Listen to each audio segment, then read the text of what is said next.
예, 민주노총이 야심차게 준비한 불평등 해법 찾기 첫 번째 강의입니다.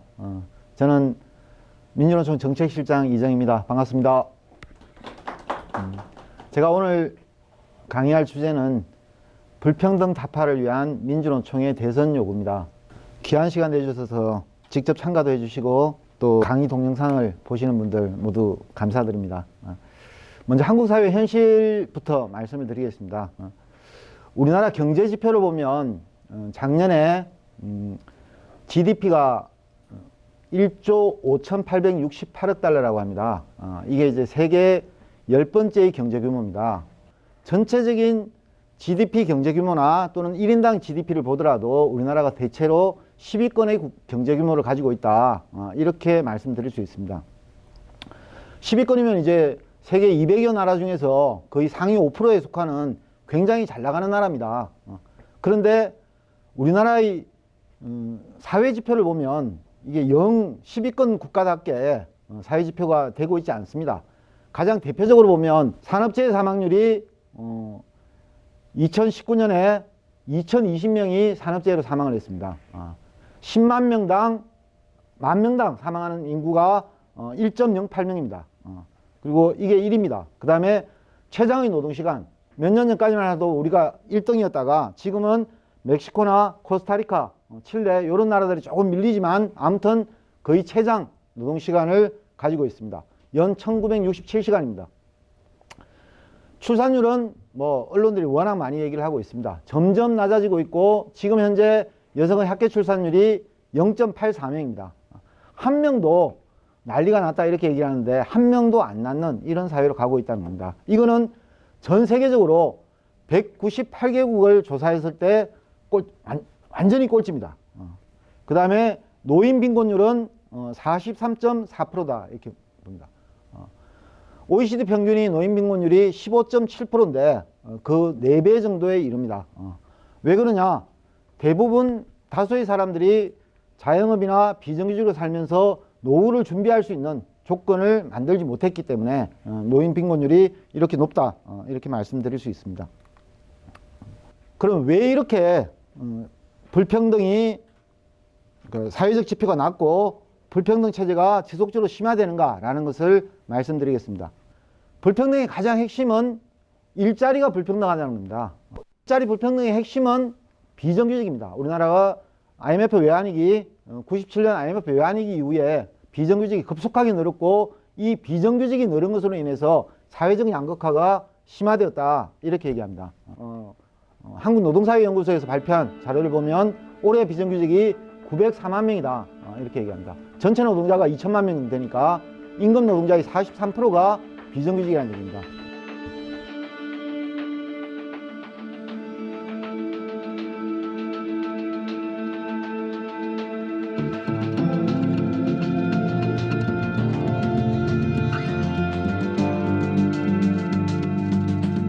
다음으로 청년 실업률과 실질 실업률은 정부가 발표하는 실업률보다 훨씬 더 높은 수준입니다. 우리나라의 공식 실업률은 3%대 3% 후반입니다.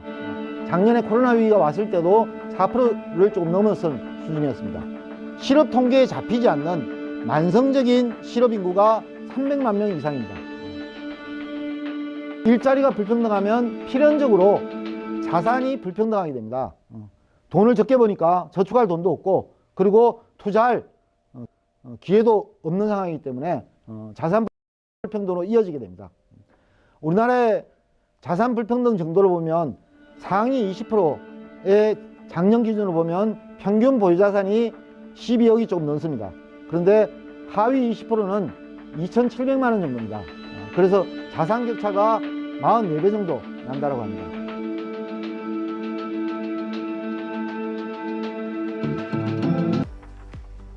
민주노총의 대선 요구와 관련해서 말씀드리겠습니다. 첫 번째로는 5인 미만 사업장, 그 다음에 단시간 노동자, 주 16시간 미만을 일하는 노동자, 이들 노동자들에게 근로기준법을 전면적으로 적용하는 것이 필요합니다. 5인 미만 사업장은 우리나라에 350만 명이 일하고 있습니다. 그 다음에 초단시간 노동자는 플랫폼 산업이 발전하면서 급속하게 인원이 확대되고 있습니다. 지금 한 150만 명 정도가 되고 있습니다. 이 사람들에게는 주휴수당이 적용되지 않습니다. 5인 미만 사업장 노동자들에게는 야간 노동 또는 연장근로, 휴일근로 이런 부분에 대한 가산수당이 적용되지 않습니다. 더더군다나 그것뿐만이 아니라 이 차별이 중대재해기업처벌법에도 5인 미만은 제외됩니다. 그리고 공휴일, 중복휴일의 대체휴일을 또 5인 미만은 적용되지 않습니다.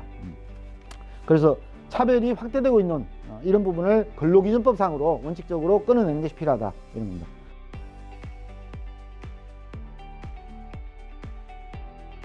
두 번째로는 특수고용과 플랫폼 노동자들의 포함해서 모든 노동자의 권리를 보장하는 것이 필요합니다. 아까 말씀드렸듯이 전통적인 특수고용 노동자들 뿐만 아니라 택배나 보험이나 이런 것뿐만이 아니라 지금 배달이나 이런 플랫폼 산업 영역에 종사하는 노동자들은 이 사람들이 노동자인지 아닌지 이런 부분들이 명확하게 법적으로 규정되어 있지 않습니다. 그러다 보니까 특히 배달 노동자들의 경우는 배달하다가 사고를 당해도 이것이 산재사고로 제대로 인정받지 못하는 이런 상황이 되고 있습니다. 그래서 내가 내 일이 아니라 누군가의 이익을 위해서, 이윤을 위해서 내가 일하고 있는 이 모든 사람들은 노동자다 이렇게 얘기하고, 이 노동자가 아주 특별한 사유가 없는 한 사용자가 이 사람은 이런 일을 하기 때문에 이런 방식으로 일을 하기 때문에 노동자가 아닙니다 라고 하지 않는다 하면은 모두 노동자로서의 기본권을 보장해야 된다 이런 겁니다. 이게 이제 사용자 입증 책임을 제도화하자라고 하는 겁니다. 그 다음에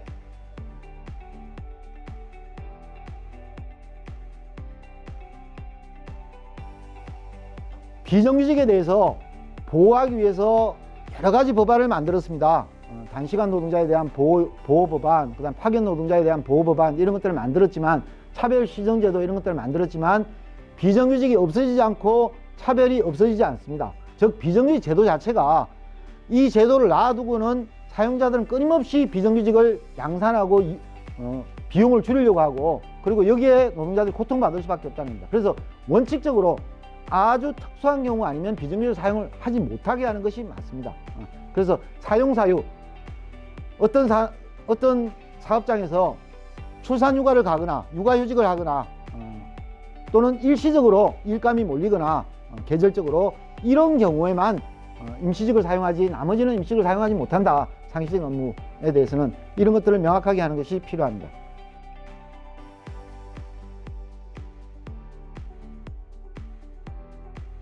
노동시간을 본격적으로 단축을 해야 됩니다. 주 4일제를 도입해야 됩니다.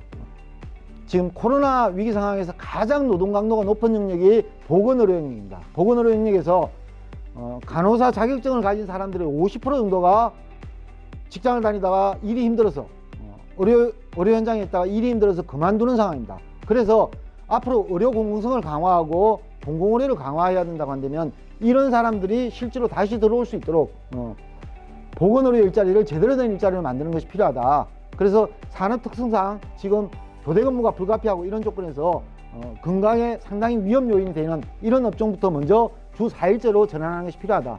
저임금 체제에 있는 비정규직들의 경우는 최저임금을 대폭적으로 인상해야 되고, 그 다음에 16시간 미만 일하는 사람들에게는 노동시간 단축이 아니라 오히려 적정 노동시간을 통해서 임금을 보장하는 이런 시스템으로 전환하는 것이 필요하다. 이렇게 말씀드릴 수 있습니다.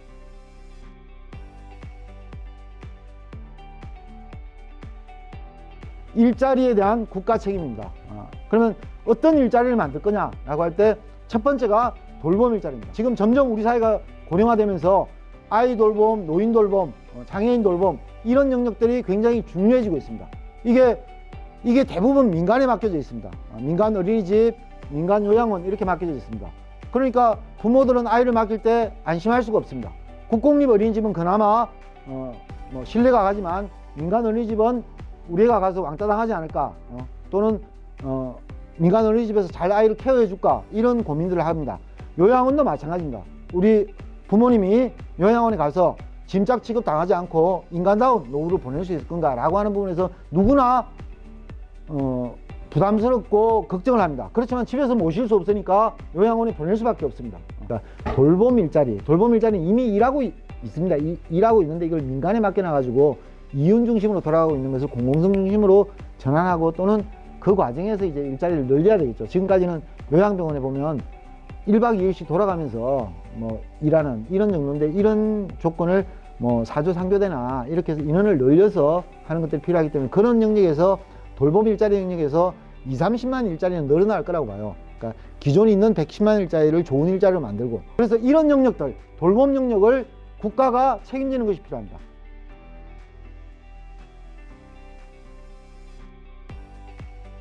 의료 공공성을 강화하는 것이 필요합니다. 우리나라가 지금 5,000명대가 코로나 환자가, 확진자가 5,000명대가 되니까 언론에서 어떻게 됩니까? 병상이 비상이다 이렇게 얘기합니다. 왜 병상이 비상이냐면은 우리나라 의료기관의 10% 정도가 공공의료기관입니다. 그런데 코로나 환자의 90% 이상을 이 기관에서만 받고 있습니다. 민간병원은 코로나19 환자가 돈벌이가 안 되니까 맡고 있지 않습니다. 그래서 이게 포화 상태에 이르렀다는 겁니다. 앞으로도 이 보건위기는 끊임없이 지속될 겁니다.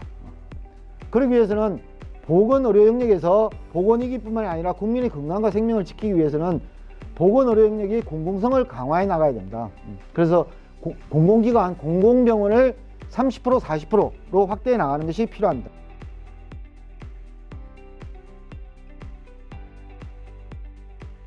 주거 공공성 강화는 부동산이 워낙 폭등하고 LH 사건이 났기 때문에 이것은 누구나가 다 인정을 하고 있습니다. 그래서 토지 개발을 하면, 택지 개발을 하면 그러니까 성남에서 봤듯이 2조 원 이상이 그러니까 개발 이익이 생기고, 이 중에서 일부를, 아주 극소수를 시나 공익에 개발하고 나머지 1조 5천억 이상을 자기네들이 사익으로 취했다는 것입니다. 이것이 전국의 모든 지역에서 동시적으로 벌어지고 있는 겁니다.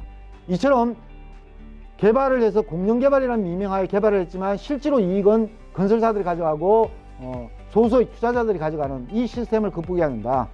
그래서 부동산 불로소득을 원천적으로 차단하고, 그리고 이것을 민간에게 불화하는 방식, 파는 방식이 아니라 공공주택을 강화해야 된다. 우리나라 공공주택이 한 4% 정도입니다. 이 공공주택을 집 없는 사람이 43%인데 집 없는 사람이 누구나가 아파트를 살 것이 아니라 공공임대주택에 살 수 있도록 임대주택을 확장하는 것이 필요하다.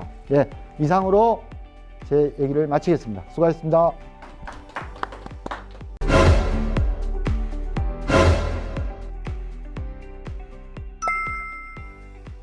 문재인 정부의 노동정책이 전임 정권들하고 차이가 없냐라고 하면, 지금 윤석열을 보면 압니다. 윤석열이 뭐 하는 얘기들 있잖아요. 연일 지금 얘기를 떠들고 있잖아요. 120시간 일하도록 뭐 노동시간 규제를 아예 없애버려야 된다. 일할 수 있는 사람은 일해야 된다. 그 다음에 최저임금 이런 것도 없애버려야 된다. 이런 얘기를 하잖아요. 그 다음에 지금 현재 있는 주 52시간 이것도 없애버리자. 이런 얘기를 뭐 계속 다니면서 지금 하고 있습니다. 그래서 올해 대선이 어느 시기보다도 이게 노동을 디스하는 대선입니다. 그러니까 지난 대선의 경우는 그나마 형식적이든 뭐든 간에 2012년대는 복지를 강화한다, 뭐 노동권을 강화한다 이런 얘기가 있었고, 2017년은 최저임금 1만 원을 뭐 기본으로 해가지고 노동권 문제가 굉장히 중요한 사회적 이슈가 됐던 거죠. 근데 이번 대선의 경우는 노동 문제는 아예 얘기를 안 하거나 노동을 공격하는 게 주된 의제가 되고 있는 이런 상황입니다. 이명박이나 박근혜나 또는 지금 윤석열이나 하는 거 보면 비슷하잖아요. 이 사람들 기본적으로 노동을 적대시하는 사람들이라는 건 명확하고, 그런 면에서 문재인 정부가 그나마 노동을 존중하겠다라고 하는 의지, 이거는 뭐 있었다고 봐야죠. 그게 아예 없었다 이렇게 볼 수는 없는 거고, 다만 이것을 실현하기 위해서는 한국 사회가 구조적으로 굉장히 복잡한 지형인데, 이것을 일관되게 밀고 나갈 수 있는 정책 수단과 그 다음에 강력한 의지, 이런 것들이 필요한 건데, 이게 이제 부족했다 이렇게 말씀드릴 수 있겠죠. 예를 들면 최저임금 1만 원 위해서 1년 차에 16% 이렇게 인상할 때 노동으로서는 좀 더 미흡하다, 한 번에 더 올려야 되는데 이렇게 얘기를 하지만, 어쨌든 사회적으로는 소상공인이나 또는 보수 언론이나 이런 데서 강력하게 공격을 하잖아요. 공격을 하고, 이거를 그러면 올렸을 때 나타날 수 있는 부작용을 어떻게 완화할 거냐라고 하는 정책 구상과, 그럼에도 불구하고 밀고 간다라고 하는 어떤 뚝심, 뭐 의지, 이런 것들이 없다 보니까 여기에 휘청휘청한 거죠. 한 2년간 가다가 그냥 자빠져 버린 거죠. 그래서 기본적인 철학이 소득주도 성장을 하겠다라고 했음에도 불구하고, 이 소득주도 성장을 실제로 어떻게 실현할 거냐라고 하는 부분에서 한국 사회에서 구조적인 문제에 대해서 정책 의지와 능력, 이런 부분에서 부족했다, 이렇게 볼 수 있을 것 같습니다. 그 다음에 이제 이런 의제들을 어떻게 쟁점화할 거냐라고 하는 것은 지금 결국은 이제 사회적인 쟁점화와 합의 수준에 달려있다 이렇게 봅니다. 아까 말씀드렸던 최저임금 1만 원 같은 경우가 대선 후보들이 생각하고 있었던 게 아니라 이게 17년도에 뭔가 사회적 쟁점이 됐잖아요. 그러니까 불평등이 심하고 특히 저임금 노동자들의 고통이 심하다. 그래서 최저임금을 대폭적으로 올려야 된다라고 하는 것이 사회적으로 중요한 화두가 된 거죠. 화두가 되다 보니까 대선 후보들이 전부 다 나는 2019년, 20년, 21년 뭐 이렇게 공약을 할 수밖에 없잖아요. 그죠? 그래서 지금도 마찬가지일 텐데 지금은 이것을 쟁점화하는 우리의 뭐 능력이나 또는 쟁점화의 수단 이런 부분이 다소 제한적인데 대표적으로 5인 미만 사업장의 경우는 그러니까 작년에 민주노총이 입법 청원을 하기도 했지만 그러니까 지금 국회에서도 본격 논의가 되고 있습니다. 시작되고 있습니다. 그러니까 왜냐하면 누가 보더라도 이 5인 미만은 문제다. 특히 이게 공휴일, 중복휴일 문제가 여기에서 5인 미만이 빠지고 또 중대재해 문제에서 5인 미만이 빠지면서 중소자영업자들이 예를 들면 연장 근로수당, 그 다음에 야간 근로수당 이런 것들을 주기에는 중소사업장이 지불 능력이 부족하다 이런 거는 있을 수 있는데 최소한 중복휴일을 할 때 딴 사람 쉴 때 5인 미만은 제외한다 또는 중대재해를 제외한다 라고 하는 것은 합리적이지 않다라고 하는 것들이 있기 때문에 사회적 인식이 있기 때문에 이 부분은 여야가 어찌됐든 논의를 지금 하고 있습니다. 그래서 잘하면 정기국회에서 통과될 가능성도 있고 그래서 우리가 이처럼 이제 여러 가지 의제들 중에서 그 해당 주체들을 발동하고 사회적 여론을 어떻게 만들어내는가에 따라서 다소 이제 대선 시기에 후보가 공약으로 걸 거냐 아닐 거냐라고 하는 부분에 차이가 있겠죠. 그런 부분에서 우리가 좀 더 뭐 총파업 투쟁을 하고 뭘 하고 했지만 좀 더 여론화를 어떻게 할 건가에 대해서 좀 대선 시기에 좀 더 노력하는 것이 필요하겠다 이렇게. 비정규직을 철폐하기 위한 것은 어떻게 하면 되느냐라고 하는 것은 명백한 거죠. 우리가 주장하듯이 비정규직 제를 없애면 된다. 제도. 비정규직 제도라고 하는 것은 기관제, 그 다음에 파견제 이 제도 자체가 있는 거거든요. 기관제와 파견제를 없애버리면 됩니다. 그러니까 기관제와 파견제를 없앤다는 것은 노동자를 고용할 때는 그러니까 기관이 정함이 없음을 한다를 근로기준법상으로 그걸 원칙으로 하면 되는 겁니다. 그러니까 노동자를 쓰려면 직접 고용해라 이렇게 이제 제도를 하면 되는 거죠. 근데 이게 이제 쉽지는 않는 거죠. 뭐 그건 우리가 이제 진보 정당의 권력을 잡으면 그러니까 거의 가능한 수준이기 때문에 쉽지는 않을 거라고 봅니다. 다만 그럼에도 불구하고 이 사용 사유를 제한해야 된다. 좀 더 엄격하게 비정규직이 계속적으로 줄어들지 않고 있는 이것을 줄이기 위해서 뭔가를 노력해야 된다라고 하는 것은 그러니까 정치권도 부담을 가질 수밖에 없고 이런 시도를 하는 거죠. 그게 이제 문재인 정부는 공공부문에서 비정규직을 줄여서 그러니까 어떻게 하겠다, 민간으로 확산하겠다 이렇게 했던 게 이제 중도 반환된 거고. 불평등 체제와 관련돼서 해결책이 구태의연하다라고 하는 거는 그렇죠. 한편으로는 과제가 해결이 안 됐기 때문에 구태의연하기도 하고 똑같은 얘기를 하기도 하는데 근데 이제 똑같은 얘기를 약간 다른 방식으로 하고 또는 대중의 설득력을 높이기 위한 이런 것들은 필요하다라고 보여지는데 이게 어떻게 우리가 주장을 표현하고 그 다음에 의제들도 좀 더 과거와는 달리 몇 가지 좀 새로운 의제들을 집어넣을 건가라고 하는 부분은 뭐 사실 고민을 해야 될 부분인 것 같습니다. 제가 아직까지 안 가지고 있으니까 오늘 얘기를 못 했겠죠. 그래서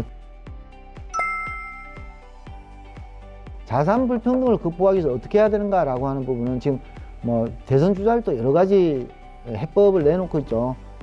특히 대표적으로는 청년 시기에 사회에 진입하는 시기에 불평등을 완화시킬 수 있는 뭐 기본 자산제 이런 경우 예를 들면 40몇 살이 되면 사회적으로 25세 30세가 되면 사회에 진출할 때 뭐 2천만 원 3천만 원이라도 종잣돈을 마련해 주자 이런 논의들도 되고 있는데 그건 자산 불평등과는 조금 다른 영역이긴 하지만 근데 이걸 마련해 주면 지금 같은 분위기면 주식 투자하고 코인 투자할 가능성이 높은데 아무튼 그러니까 청년들에게 어쨌든 그러니까 지금 있는 세대 내에서 불평등은 자산 불평등은 그렇다고 이제 몰수해서 나눠줄 수는 없는 거니까 그렇다고 한다면 청년들에게 완화시키는 정책을 하자. 그리고 있는 자산 불평등과 관련해서는 이게 격차가 심화되지 않도록 또는 완화되도록 지속적으로 부동산, 특히 부동산을 통한 자산 불평등이 심하니까 이 부동산에 대한 규제를 강화하는 방향으로 하자. 요런 정도일 것 같습니다. 정책적으로는. 예를 들면 독일 베를린 같은 경우는 이제 몰수 운동을 하잖아요. 그러니까 그 임대사업자가 가진 거기는 이제 기업형 임대사업이 많다 보니까 임대사업자들이 월세를 몇 년 사이에 이제 대폭적으로 올려버리니까 이것을 몰수를 하자. 물론 몰수를 하고 나서 보상은 하죠. 주택 가격을 보상하는데 가격 보상을 언제 기준으로 할 거냐라고 하는 것도 쟁점이 되죠. 그러니까 가격이 대폭적으로 너가 부동산 투기해가지고 가격이 오른 거니까 오르기 전 가격으로 보상해 줄게. 뭐 서울로 치면 예를 들면 2017년 가격으로 보상해 준다 이렇게 한 거고, 이제 뭐 제도 정치권에서는 그렇게 하는 건 좀 너무 사회주의스럽지 않냐, 그래서 현재가로 보상해 줘야 된다 뭐 이렇게 해서 보상 그것도 다를 텐데, 우리도 이제 적용 안 되면은 뭐 일각에서 얘기했던 3주택 이상 몰수라든지 또는 뭐 기업의 그 업무 외의 부동산이라든지 이런 부분과 관련해서는 뭐 몰수를 할 수 있을 거라고 봅니다. 몰수를 제기하고 하는 부분도 일정하게는 사회적 공감대가 형성되어 있다 이렇게 보는데, 여전히 이제 뭐 이 정도까지 나가기에는 우리가 현재 준비 정도나 공감대 수준은 아직 높지는 않다 이렇게 보고, 아무튼 해외 사례로 본다면 그 정도의 상상력을 가지고 뭔가 하는